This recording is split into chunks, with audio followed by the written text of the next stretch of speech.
What if everything you believed was only half the story? Today, we're uncovering the truth hidden in plain sight, something that might just change the way you see the world. Whether you came here out of curiosity or by chance, what you're about to witness isn't just content. It's a revelation. Stay with us, because the deeper we go, the more shocking it becomes. It began like any other evening in Sacramento. The sun dipped low over the city, casting long shadows and bathing the skyline in amber hues. Malcolm Reed, a sharply dressed, black man in his early 40s, was simply heading home after a long day at the office. His car moved steadily through the quiet streets, the radio murmuring softly as he adjusted the AC. He wasn't speeding, wasn't swerving, wasn't braking. The law. He was just driving. But then came the red and blue flash in his rearview mirror, the shrill burst of a siren, and just like that, the rhythm of his evening was replaced by tension. Malcolm didn't panic. He pulled over calmly, rolled down his window, and waited. The officer, white, buzz-cut, mid-30s, strode over like he owned the road. Officer Bradley Larson. He didn't greet Malcolm, didn't offer context. Just a curt, "License and registration." Malcolm handed them over without a word. He didn't argue.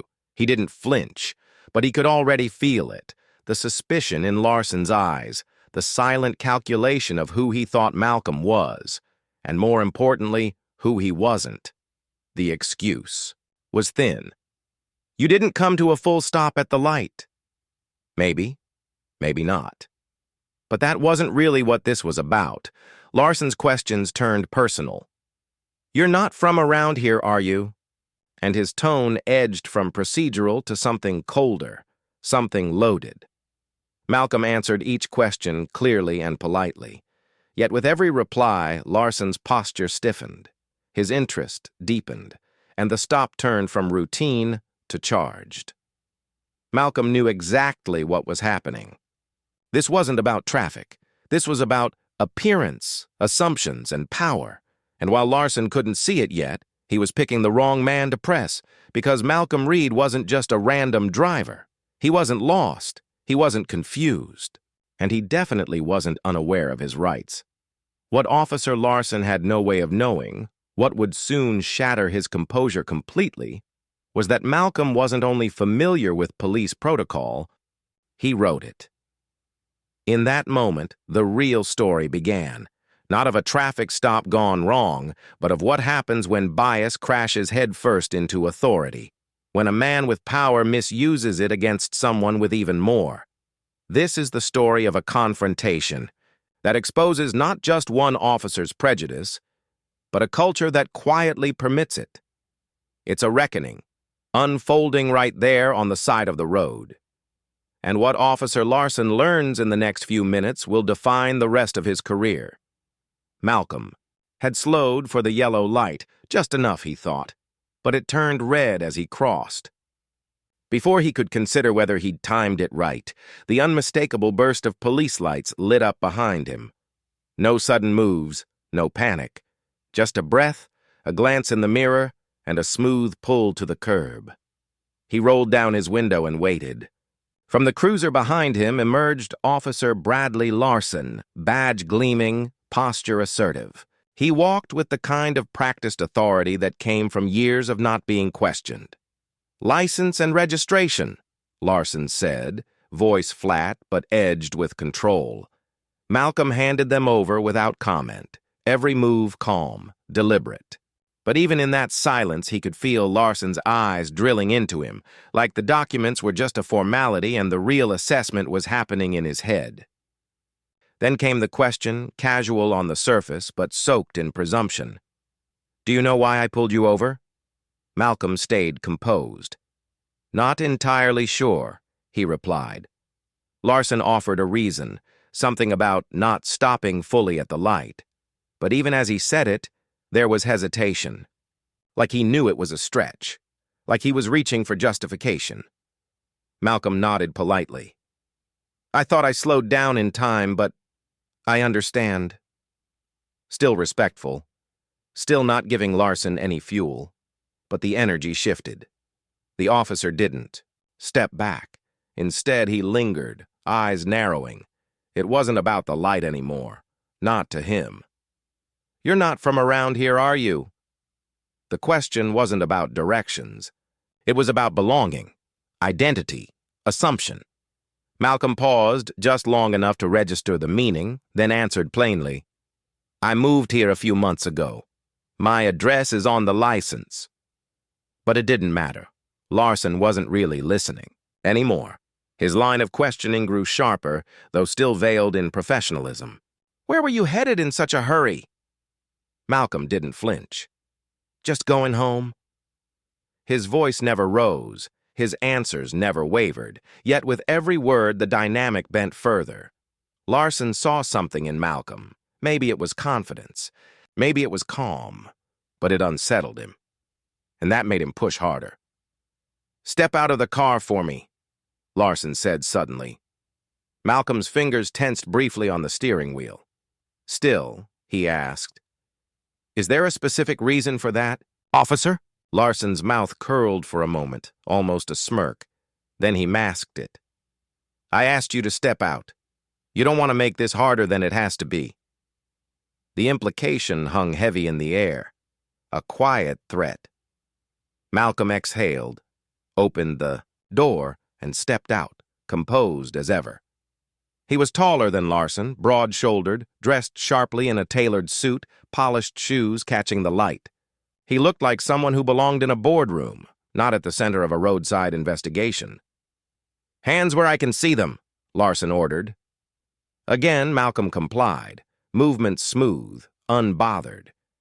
"Is there something specific you're looking for?" he asked. Larson offered a shrug and a vague reply. "Just routine. We've had some incidents around here, can't be too careful." Malcolm turned his head just slightly. "Incidents involving men in business suits driving. Sedans? Or does this have more to do with something else?" The question hit harder than a raised voice ever could. For the first time, Larson's facade slipped. His stance stiffened. His hand drifted instinctively toward his belt. "Watch your tone," he warned. Malcolm didn't step back, didn't raise his voice, just replied, "I'm simply asking a question." And that unsettled Larson even more. "You seem awfully familiar with how this works," he said, squinting. "You got something to hide?" Again, Malcolm let the silence sit, then answered, "No, officer. I just believe in being clear about the reasons for an interaction like this. Transparency, you know." Larson scoffed, circled slowly in front of the car, trying to reclaim control.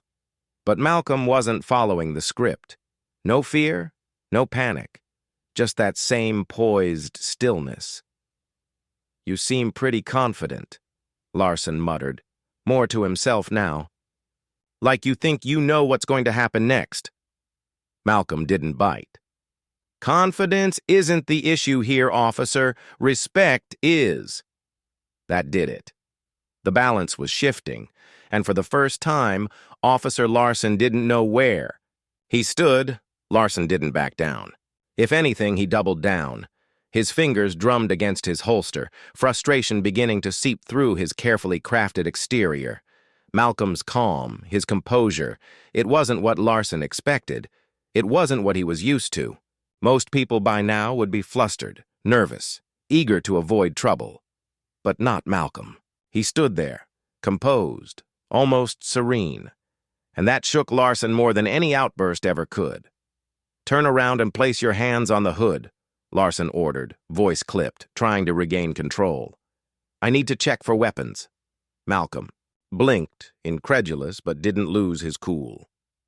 "Weapons?" he echoed, the words slow and deliberate. "Do I look like someone who's carrying a weapon?" Larson's jaw clenched, his tone sharpened. "I'm not going to ask you again." Malcolm paused, a flicker of thought crossing his face, then turned and placed his hands on the hood. The silence was thick. The only sound was the crunch of Larson's boots on asphalt as he approached. His pat-down was quick but aggressive, hands lingering longer than necessary, movements that weren't just about safety, but about asserting dominance. Still, Malcolm didn't move, didn't twitch. He let it happen, unshaken. "You're clean," Larson finally muttered, almost disappointed, as if hoping to find something that justified all this. Malcolm turned back around, his voice even. "Of course I am. Now, officer, if you're done—" "I'm not done," Larson snapped, cutting him off. His voice was rising, and so was his desperation. "You seem to know a lot about what I can and can't do. Care to explain why?" Malcolm didn't flinch. He folded his arms, his stance still relaxed. "I've had my share of interactions with law enforcement. Let's just say I've learned a lot over the years." That answer poked at something. In Larson. "That's so? You a lawyer or something?" Malcolm's lips curved just slightly. "Or something." The vagueness irritated Larson. He stepped closer, closing the space between them. His voice dropped to a near growl. "Listen, you think you're smarter than me? Think you can talk your way out of this?" Malcolm met his stare without hesitation. "I don't think anything, officer. I just believe in fairness. And so far I'm not seeing much of it here." The words hung heavy in the air. Larson inhaled sharply, about to respond when he stopped himself. But the damage was already done. The words, "people like you," were right there, lingering just below the surface, and even though he didn't say them aloud, Malcolm caught the implication. "People like me," Malcolm repeated, his voice low but charged. Larson took a step back, realization flickering across his face. "You know what I mean," he muttered, but it was weak, defensive. Malcolm didn't need to shout. His calm now felt like steel. "I think I do," he said. "And I think we both know this stopped being about a traffic violation a long time ago." Larson tried to speak, but his confidence was gone. Malcolm didn't wait. He took a breath, then said it. "Officer, I think it's time you know who I am." Larson's brows knit. "I don't care who you are," he fired back, but his voice cracked. Malcolm's hand moved slowly into his pocket.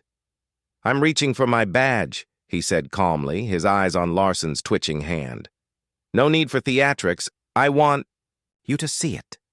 He pulled out a leather wallet and flipped it open. The badge inside gleamed in the fading light. "Malcolm Reed," he said, voice as level as ever. "Head of Internal Affairs. Sacramento Division." Silence. Larson stared, eyes darting from the badge to Malcolm's face, looking for some clue that this was a setup, a trick. But Malcolm wasn't joking. His voice carried quiet authority. And behind it, a sharp, unmistakable note of disappointment. "Internal Affairs?" Larson repeated, the words catching in his throat. "You're—" "Yes," Malcolm cut in. "I oversee officer conduct. My job is to ensure that the people wearing this badge uphold the integrity it stands for." Larson paled. His hand dropped away from his belt like the weight of his own badge had suddenly doubled. Malcolm stepped closer. "Do you know what the most troubling part of this has been?" he asked, voice quiet, piercing. Larson didn't answer. He couldn't. "It's not the profiling," Malcolm continued, "though that's bad enough. It's not even the baseless escalation. It's the fact that you've done all this, without ever realizing who you were talking to. You assumed I didn't know my rights, that I wouldn't understand the law you're sworn to uphold. Why?" Larson opened his mouth, but nothing came. Malcolm didn't wait. "Because I didn't fit your idea of someone who deserves respect." And, just like that, the shift was complete. The officer who began the stop in full control now stood exposed, silent and unsteady, facing the man who, from the very beginning, held the real authority. Larson didn't speak. He didn't have to. His silence said everything. His shoulders slumped, the weight of Malcolm's words settling heavily on him. He looked again at the badge in Malcolm's hand, as if hoping he'd misread it, that maybe this wasn't real. But it was, and the man standing in front of him, calm, measured, and unshakably in control, was the very person who would decide what happened next.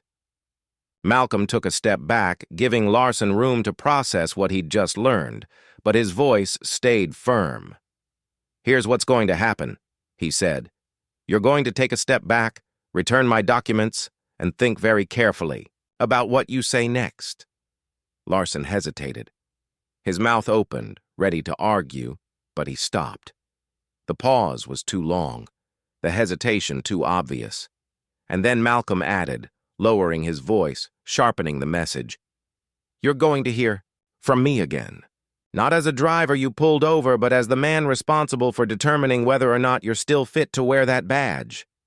That hit hard. Larson's face flushed.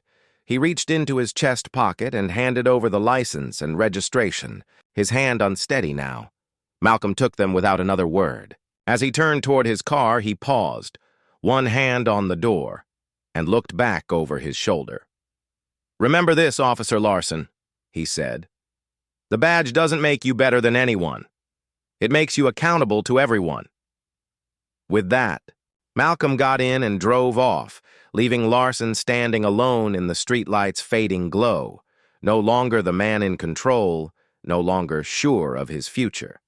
But for Malcolm, this wasn't over. Not even close.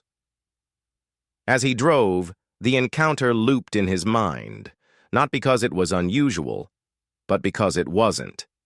This kind of interaction, unjust, racially biased, fueled by unchecked authority, had happened too many times. And while Malcolm had kept his composure, while he'd turned the situation around, he knew the story could have ended differently if the wrong person had been stopped, if the wrong word had been said, if fear had taken the place of control. This time, though, things would be different, because Malcolm had the power to do something about it. The next morning, the sun cut through the blinds of Malcolm's office at the Sacramento Police Department's Internal Affairs Division. A file sat open on his desk. Officer Bradley Larson. Inside, complaints, minor misconduct, patterns, vague reports of unnecessary stops, questionable behavior, nothing severe enough to trigger formal punishment, but enough to signal a trend, a warning, a red flag ignored too long. Malcolm leaned back in his chair, fingers steepled, his mind not just on Larson, but on what Larson represented. This wasn't about one cop. This was about a system that let bias fester beneath the surface.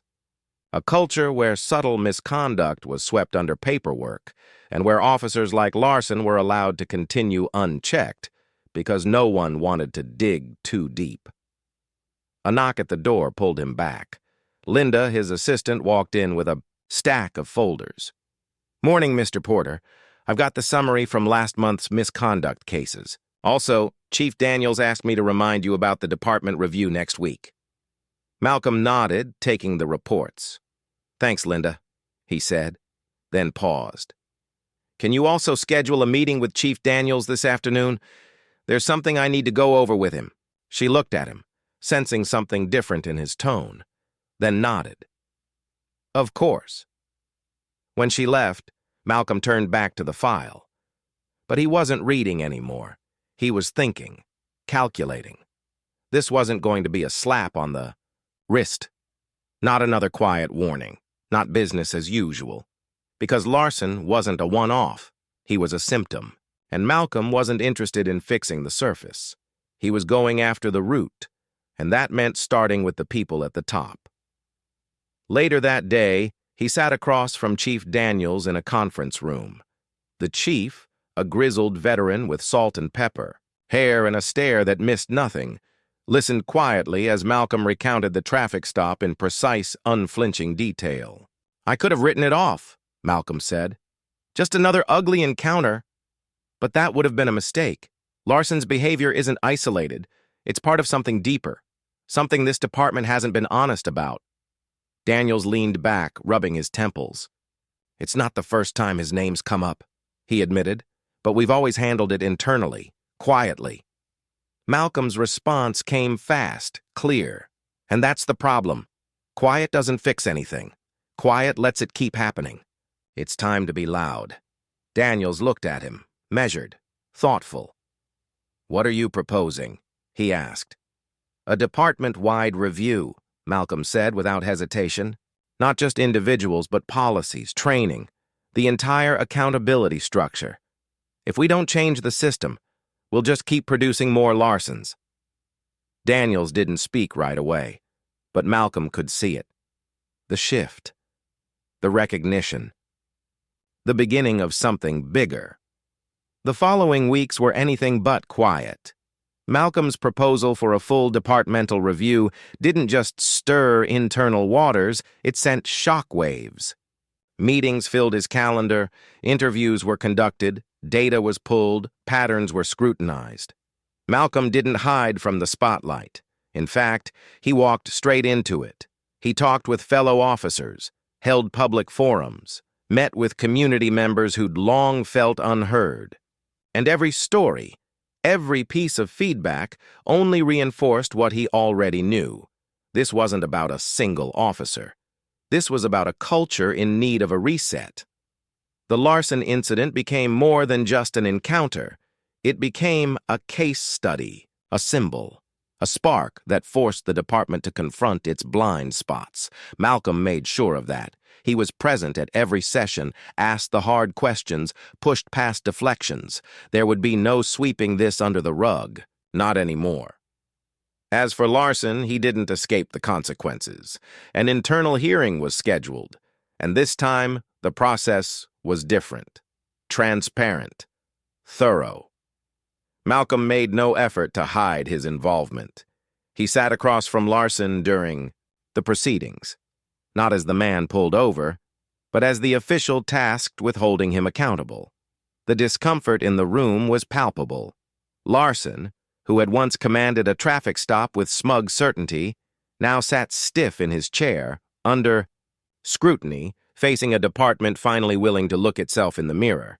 The hearing resulted in a suspension. But Malcolm wasn't celebrating, because for him, justice wasn't just about punishment. It was about prevention, changing the future, making sure no one else had to stand on the side of the road and prove they were worthy of basic respect. Months later, Malcolm stood at a podium at a community event, facing a crowd that included officers, city officials, and local residents. He didn't speak with anger. He spoke with purpose. Justice isn't just about catching bad guys, he told them. It's about making sure the people sworn to protect and serve do it with integrity, fairness, and respect for everyone they encounter. That's the badge I believe in, and that's the badge we're building together. The applause that followed was loud, but Malcolm didn't linger in it. He wasn't chasing applause. He was chasing change, real, lasting change. As he stepped off the stage, his eyes swept across the room. Some faces were skeptical, others hopeful, but all were listening, and that was a start. What began as a routine stop had turned into a department-wide reckoning, and thanks to Malcolm's resolve, the system that once allowed misconduct to go unchecked was finally being rebuilt from within. Malcolm's story didn't end with a suspension or a speech.